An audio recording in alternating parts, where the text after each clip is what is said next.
Pues bien, doctores, hoy es 12 de agosto de 2020. Les vengo a hablar un poco acerca de los mecanismos de la enfermedad, que es el tema que vamos a tomar el día, pues, próximamente. Y, pues bueno, siempre inicio esta charla de mecanismos de la enfermedad, pues con algún recordatorio acerca de lo que pasó hace mucho tiempo, ¿no? Y que ahora está realmente muy vigente. Esta es una imagen de la influenza del 2018, de 1918. La pandemia, le llaman la pandemia del 18, en la cual pues muchísima gente murió en todo el mundo, siendo principalmente en España, en Estados Unidos, Canadá, también en México hubo cierta cantidad de influenza. Y bueno, esta influenza nuevamente pues se retoma con nosotros en 2010 con otro tipo de agente. Y bueno, actualmente pues tenemos con nosotros esta condición de influenza de COVID o de enfermedad COVID por un nuevo virus, el coronavirus, el nuevo coronavirus llamado SARS-CoV-2.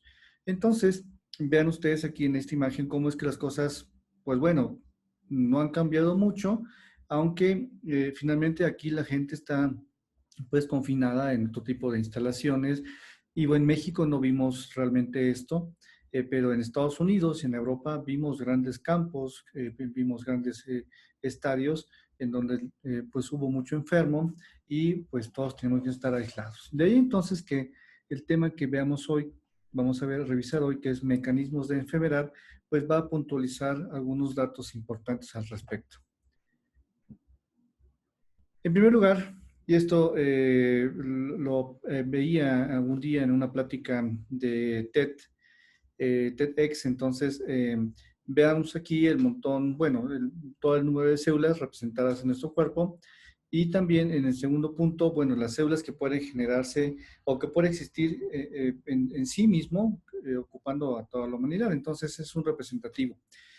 Pero si comparamos la serie de bacterias que también tenemos en nuestro cuerpo, que aquí está representada en esta imagen, y la comparamos con el montón de bacterias que existen, que esta es la siguiente imagen, ustedes ven que es una imagen completamente diferente y con una magnitud diametralmente también diferente. Con esto quiero decir que son muchísimas las bacterias que existen en el cuerpo, bueno, en el mundo, y que también nosotros tenemos cierta cantidad de bacterias, pero esta cantidad de bacterias que existe en el mundo es mucho más que el número de células que nosotros podemos llegar a tener como humanidad. De tal forma entonces que, ¿qué pasa con todo este montón de bacterias, virus, parásitos que existen en el mundo y que a pesar que están alrededor de nuestro, no nos llegan a infectar de forma completa ni rutinariamente?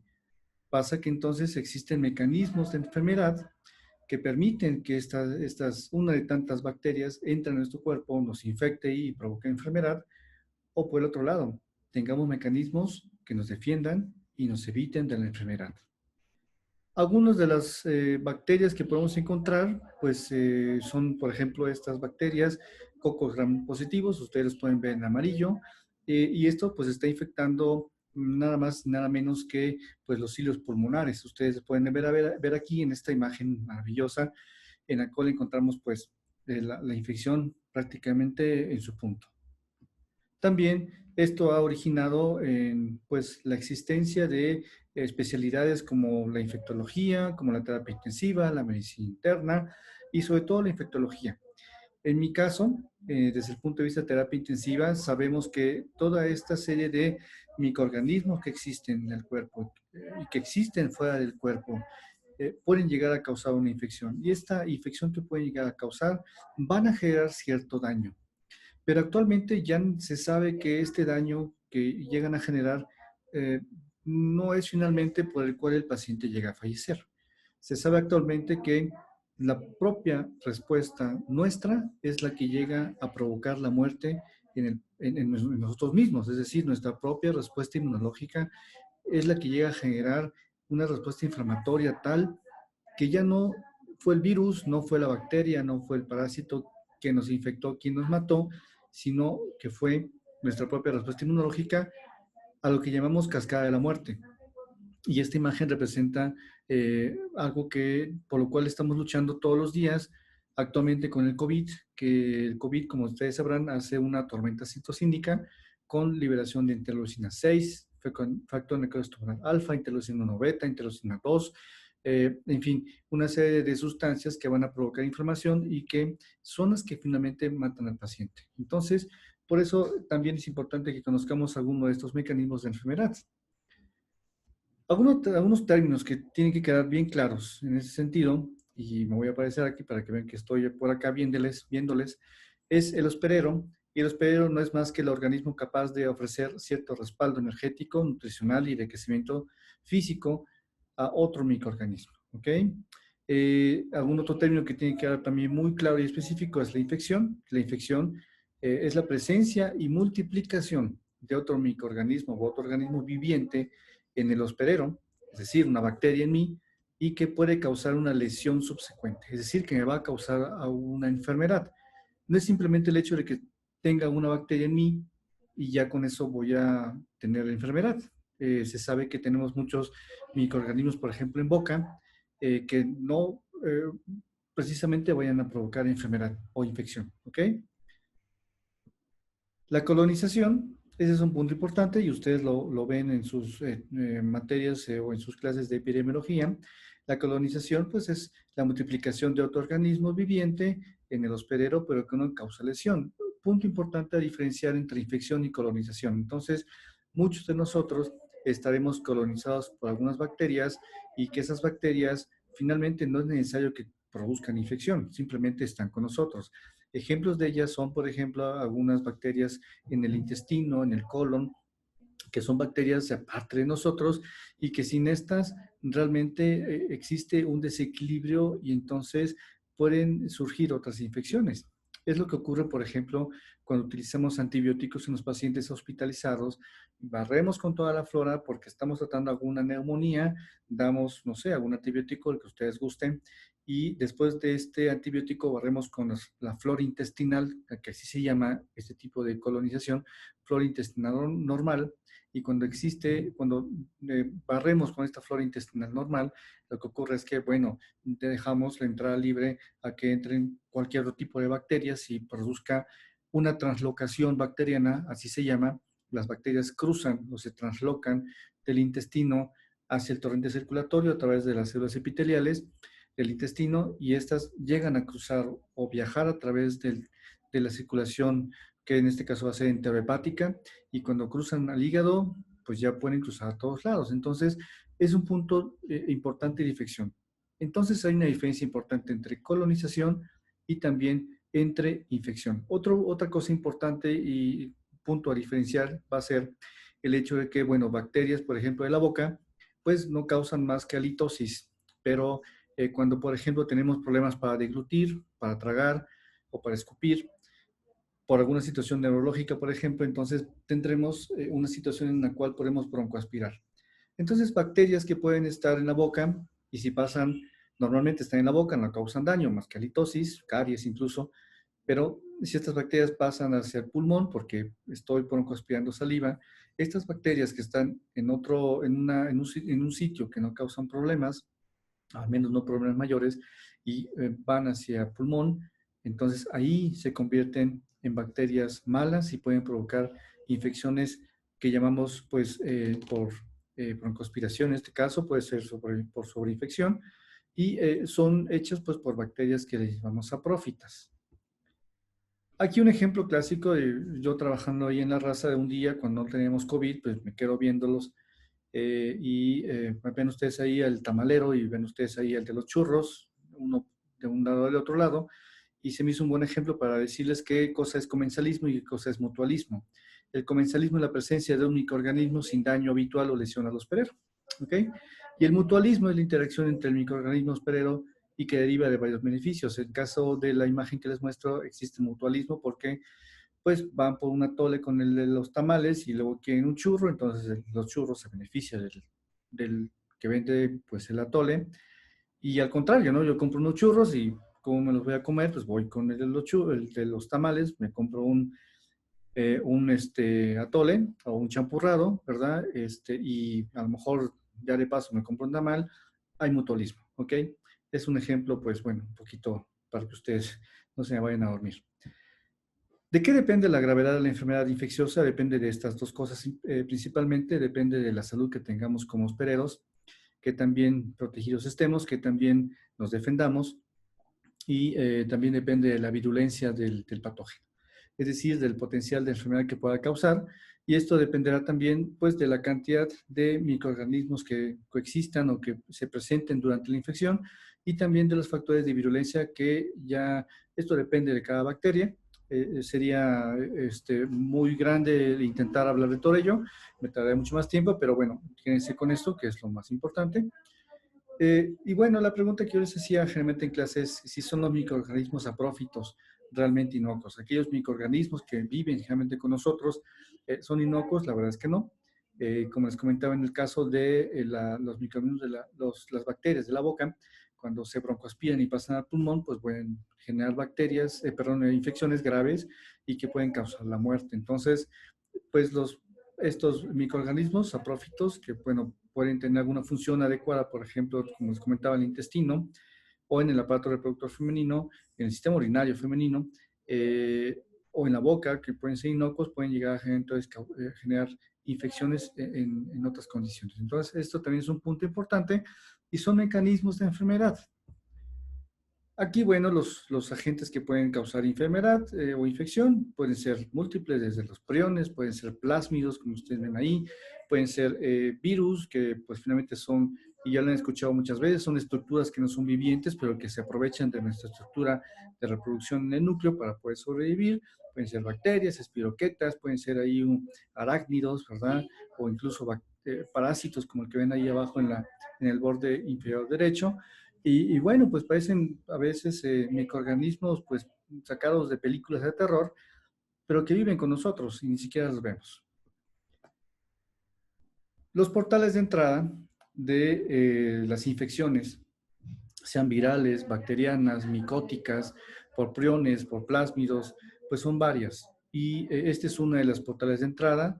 El hecho de que tengamos, por ejemplo, una piel que no proteja, de que tengamos una cortada que finalmente sea un punto de infección, un punto de entrada de infecciones, el hecho de que tengamos en el borde, ustedes ven aquí, en este lado, en el borde superior del lado derecho, la colocación de un catéter, la cirugía, el uso de drogas, pues está pasando mecanismos de barrera. ¿Sí? Este mecanismo de barrera, y es un mecanismo principal pues, de defensa, es la piel.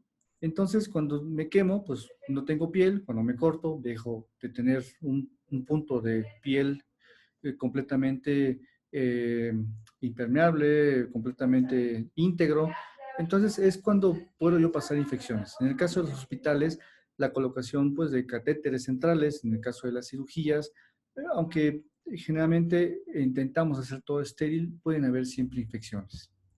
Otro contacto o punto de contacto es el directo, ¿no? Entonces, algún día alguna persona me comentó que pues estaba con algunas lesiones en boca y pues me pidió una consulta, yo le vi unas lesiones como las que ustedes ven en la parte, en la imagen de medio, y estas lesiones son lesiones por herpes, ya las conocen ustedes, son lesiones en racimo de uva, si se llaman, son vesículas.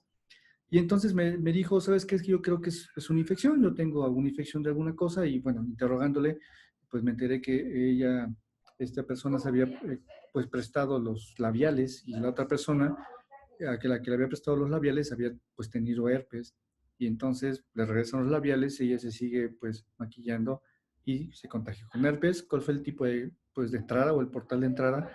Pues fue un contacto directo. Este contacto directo puede, pues, infectar, puede ser el punto de partida para infecciones como la gonorrea o también como la varicela congénita, y esto por el canal del parto.